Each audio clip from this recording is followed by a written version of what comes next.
Le mariage de la croix tiré du livre du ciel, volume 1. Un matin, c'était le jour de l'exaltation de la croix. Mon doux Jésus m'a transporté sur les lieux saints, et d'abord, il m'a dit beaucoup de choses sur la vertu de la croix. Je ne me souviens pas de tout, seulement de quelque chose. Mon bien-aimé, veux-tu être belle? La croix te donnera les traits les plus beaux qu'on puisse trouver, aussi bien au ciel que sur la terre.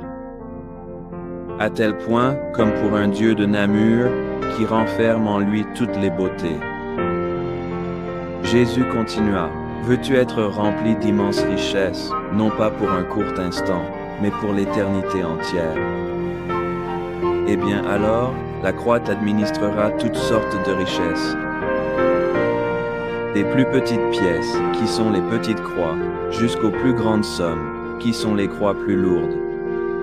Pourtant, les hommes sont si avides de gagner un sou temporel qu'ils devront bientôt laisser, mais ne pensent même pas à gagner un sou éternel.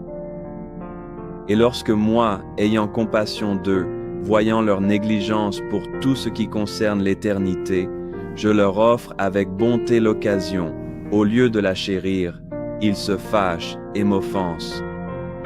Quelle folie humaine! On dirait qu'ils comprennent tout à l'envers. Ma bien-aimée, dans la croix se trouvent tous les triomphes, toutes les victoires et les plus grands gains.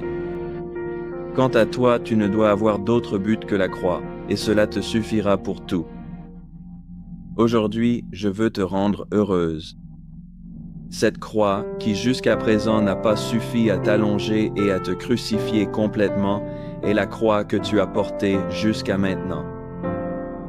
Mais puisque je dois te crucifier complètement, il faut que je laisse descendre sur toi de nouvelles croix. Ainsi, la croix que tu as eue jusqu'à présent, je l'emporterai au ciel pour la montrer à toute la cour céleste comme gage de notre amour, et j'en ferai une autre, plus grande, descendre du ciel, afin de pouvoir satisfaire les désirs ardents que j'ai sur toi. Pendant que Jésus disait cela, cette croix que j'avais vue les autres fois se présenta devant moi. Je la pris et m'y étendis.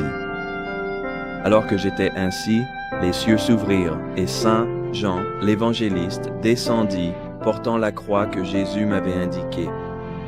La Reine Mère et de nombreux anges descendirent également. Lorsqu'ils arrivèrent près de moi, ils me soulevèrent de cette croix et me placèrent sur celle qu'ils m'avaient apportée, qui était beaucoup plus grande.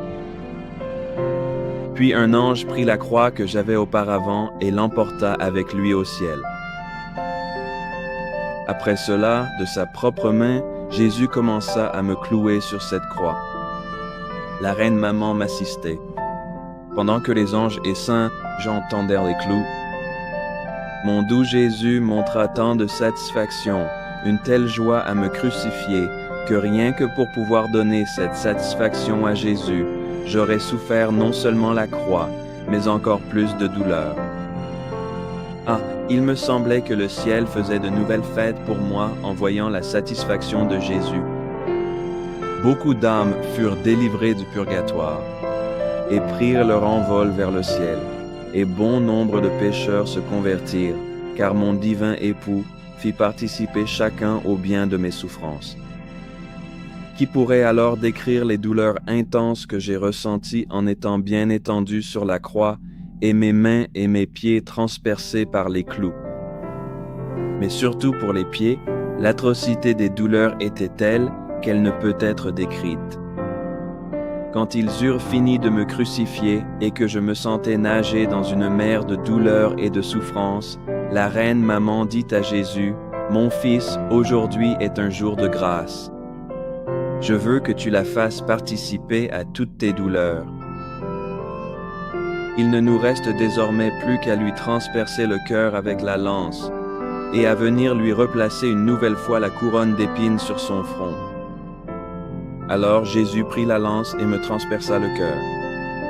Les anges prirent une couronne d'épines, bien épaisse, et la remirent à la très sainte Vierge, et c'est elle-même qui me l'enfonça sur la tête.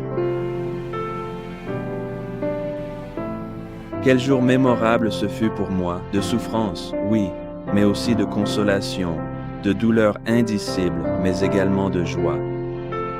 Il suffit de dire que l'intensité des douleurs était si grande. Ce jour-là, Jésus ne s'éloigna pas de mon côté afin de soutenir ma nature qui défaillait sous la vivacité des douleurs.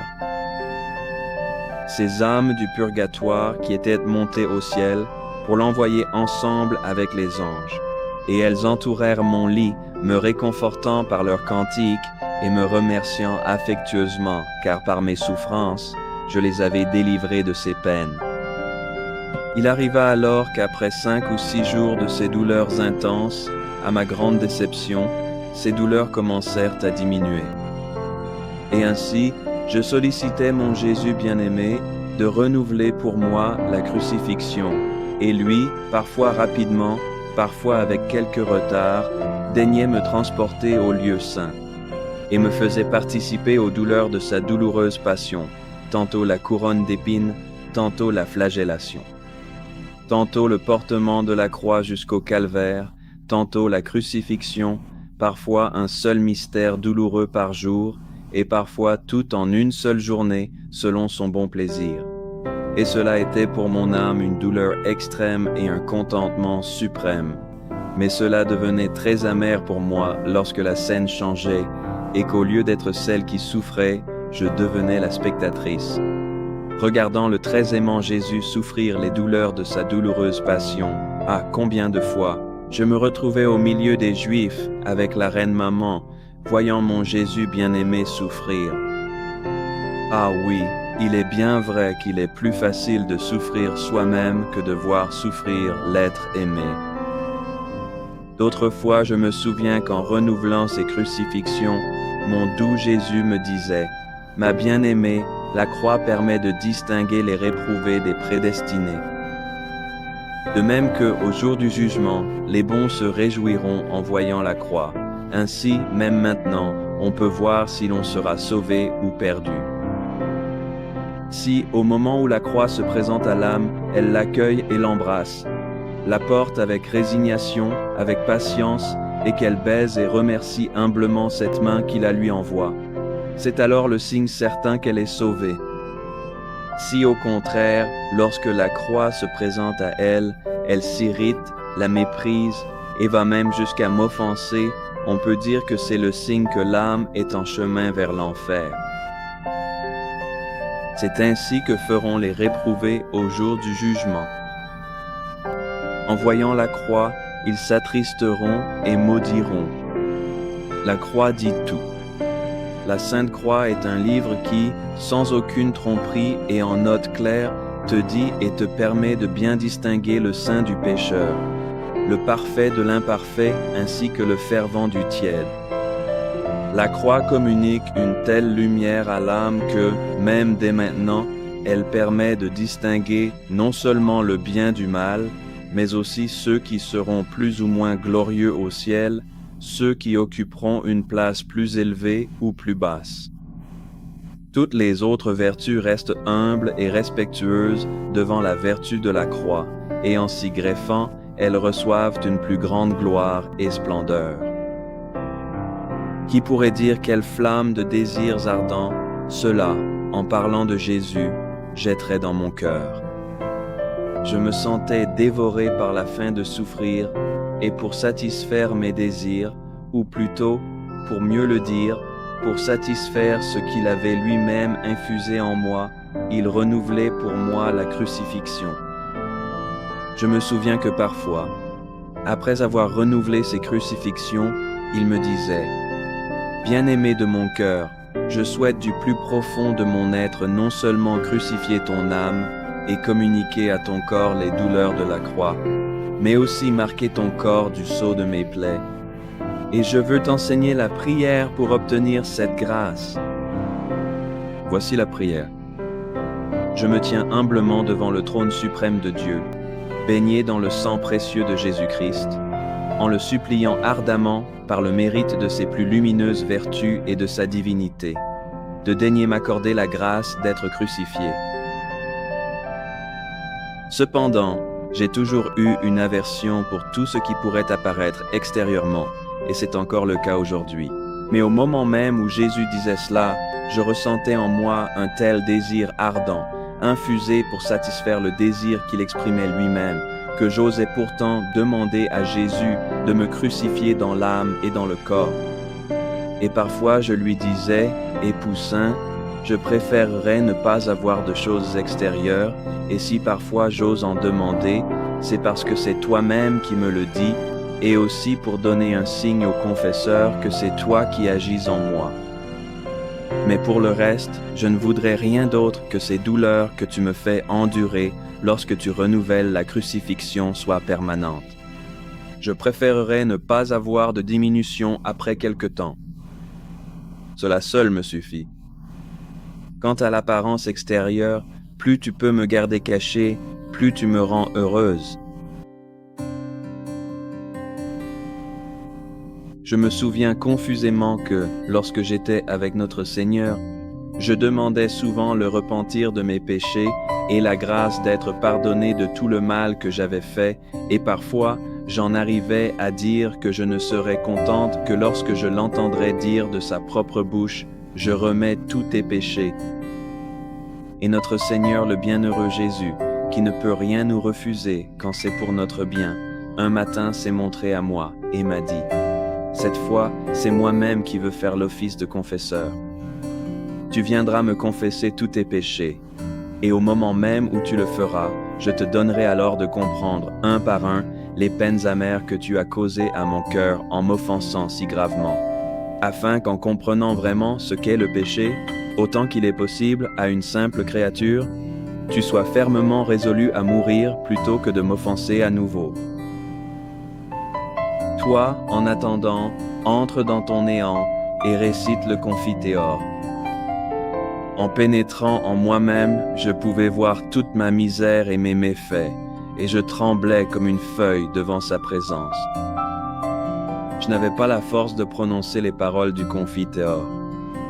Et si le Seigneur ne m'avait pas insufflé une force nouvelle en me disant « N'aie pas peur. Si je suis le juge, je suis aussi votre Père. Courage. Passons à la suite. » Je serais resté là sans prononcer un seul mot. Alors j'ai récité le Confiteor, tout rempli de confusion et d'humiliation, et comme je me voyais entièrement couvert de mes péchés, d'un seul regard, j'ai vu que le plus grand, celui qui avait le plus offensé notre Seigneur, était l'orgueil.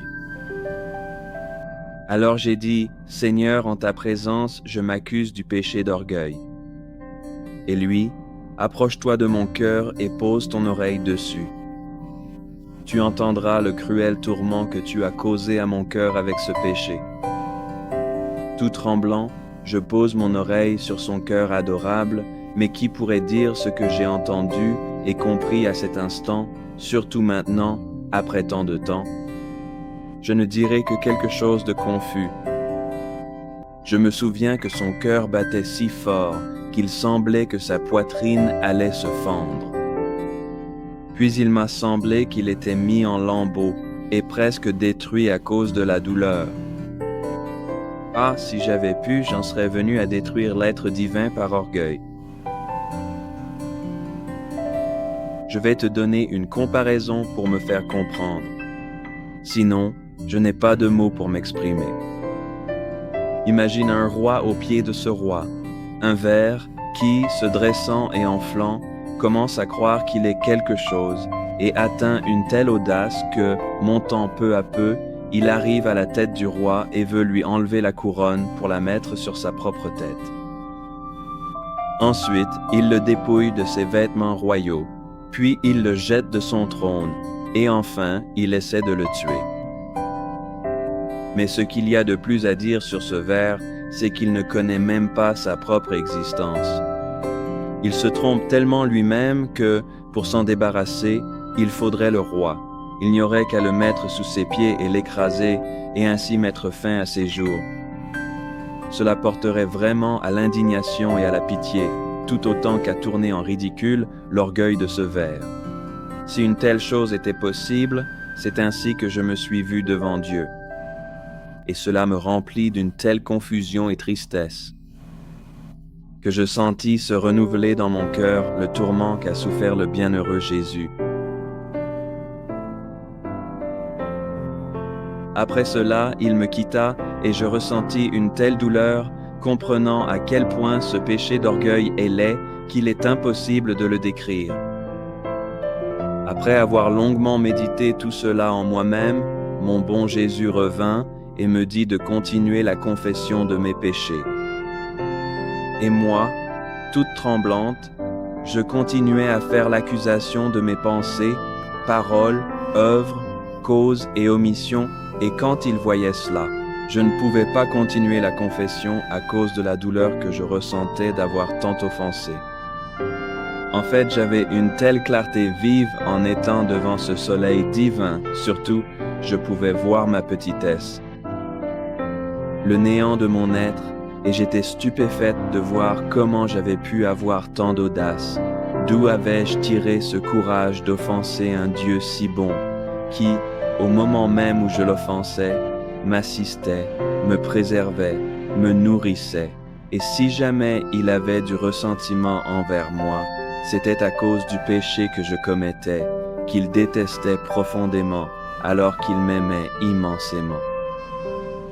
Il plaidait ma cause devant la justice divine et était pleinement dévoué à enlever ce mur de séparation que le péché avait dressé entre l'âme et Dieu. Oh, si tous pouvaient voir qui est Dieu et qui est l'âme! Au moment de péché, tous mouraient de chagrin, et je croyais que le péché serait banni de la terre.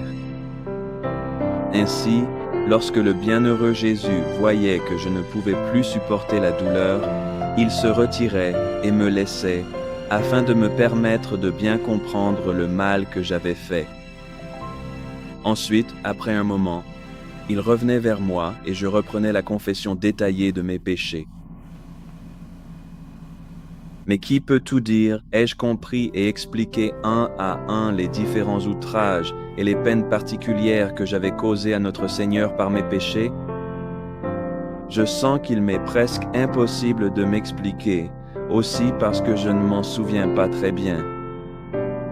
Puis, lorsque j'eus terminé l'accusation, qui dura environ 7 heures, le Jésus aimable prit l'aspect du Père le plus aimant. Et comme j'étais épuisé dans mes forces à cause de la douleur, d'autant plus que je voyais que la douleur n'était pas suffisante pour être vraiment désolé. Comme il convenait à mes péchés pour m'encourager, il me dit: « C'est moi-même qui veux réparer pour toi, et j'applique à ton âme le mérite de la douleur que j'ai eue au jardin de Gethsémani. » Cela seul peut satisfaire la justice divine. Après qu'il eut appliqué sa douleur à mon âme, alors il me sembla être disposé à recevoir l'absolution. Toute humiliée et confuse que j'étais, prosternée aux pieds du bon Père Jésus, à travers les rayons qu'il envoyait dans mon esprit, j'essayais de m'exciter davantage au repentir en disant: « Bien que je ne me souvienne pas de tout, grand, immense a été le mal que j'ai fait contre toi. » Ces facultés qui sont les miennes et ces sens de mon corps devaient être autant de langues pour te louer. Ah, au contraire, elles ont été comme autant de vipères venimeuses, qui te mordaient et cherchaient même à te tuer. Mais Saint-Père, pardonne-moi. Ne veuille pas me rejeter à cause du grand tort que je t'ai fait en péchant. Et Jésus, et toi, promets-tu de ne plus pécher et de bannir de ton cœur toute ombre de mal qui pourrait offenser ton Créateur? Et moi, ah oui, de tout mon cœur, je te le promets, je préférerais mourir 1000 fois plutôt que de pécher à nouveau. Plus jamais, plus jamais. Et Jésus, et moi, je te pardonne. Et j'applique à ton âme les mérites de ma passion, et je veux la laver dans mon sang. Et tandis qu'il disait cela, il leva sa main droite bénie et prononça les paroles de l'absolution, exactement comme les paroles que le prêtre dit lorsqu'il donne l'absolution. Et alors qu'il accomplissait ce geste, un véritable fleuve de sang se mit à couler de sa main, et mon âme en fut totalement et entièrement submergée. Après cela, il me dit: Viens, ô ma fille, viens faire pénitence pour tes péchés en baisant mes plaies. Toute tremblante, je me suis levée et j'ai embrassé ses très saintes plaies. Et c'est alors qu'il me dit doucement, « Ma fille, sois dorénavant beaucoup plus vigilante et attentive, car aujourd'hui je t'accorde la grâce de ne plus jamais retomber dans le péché véniel volontaire. » Puis il m'a donné d'autres exhortations, que je ne me rappelle pas très bien, puis il disparut. Qui pourrait dire les effets de cette confession faite à notre Seigneur? Je me sentais tout imprégné de grâce, et cela m'a fait une telle impression que je ne peux l'oublier. Et chaque fois que je m'en souviens, je sens un frisson me parcourir les os, et je suis aussi prise d'horreur en pensant à ce que vaut ma correspondance, d'avoir reçu tant de grâce que le Seigneur m'a accordé. Le Seigneur a daigné, à d'autres moments, me donner lui-même l'absolution. Parfois, il prenait la forme du prêtre et je me confessais à lui comme si c'était au prêtre, bien que je ressentisse des effets différents. Puis, une fois la confession terminée, il se révélait comme étant Jésus. Et parfois, il venait à découvert, se faisant reconnaître comme Jésus dès le début.